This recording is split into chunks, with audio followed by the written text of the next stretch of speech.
What is up mga kachaw? Another good day. And for today's video, tatalakayin naman natin ang yung napabalitang pulis na nanulak ng kapwa niya nagmumotorsiklo sa daanan.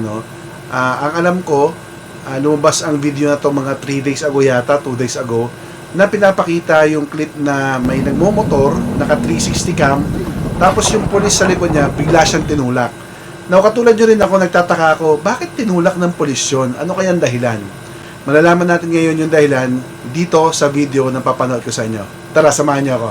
Let's go!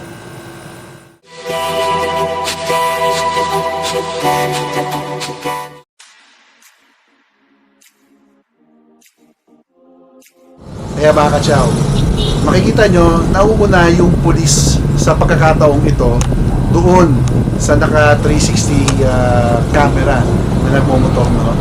So panoorin natin ang mga clip na ito. Let's see.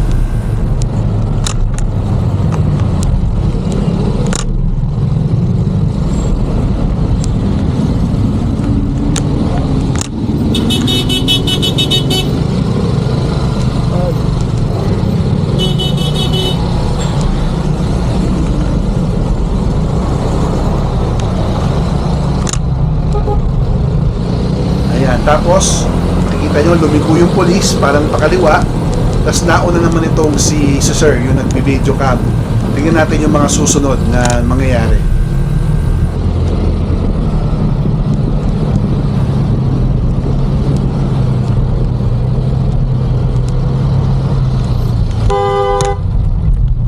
Mamadali ka, sir? Ano? Mamadali ka? Ba't nangangat ka? Oo, nasa video ka. Sige. Ayun o. Ano kaya? Ba't kinakat mo ako? Ha?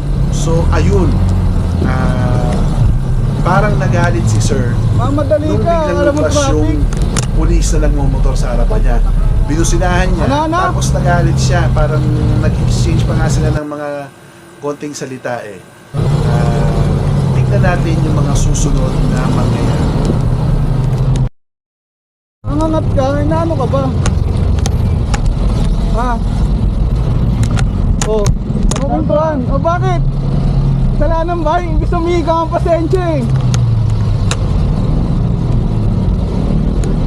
Ibibig ako eh, karapatan ko to. Bakit? Ayun, so mga kachaw, kung mapapansin ninyo, hinabol pa nitong nagbibideo na to, yung police na technically parang nangkat sa kanya kanina. Tapos, pinoprovoke niya, parang inaaway niya, hindi niya nire-respeto ito bilang polis. Sige, nagkamali na yung polis, sabihin na natin. Pero, come on, gagawin niyo ba to sa isang alagad ng batas? Hindi niyo nga alam kung bakit siya nagmamadali. Baka mamaya may hinahabol na krimen o what not.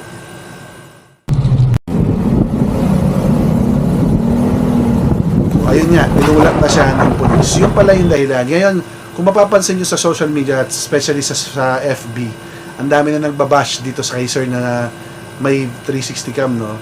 At nalaman na ng taong bayan kung bakit siya tinulak. Again, hindi ko sinasabing tama yung polis. Mali talaga yung polis dito kasi alagad siya ng batas.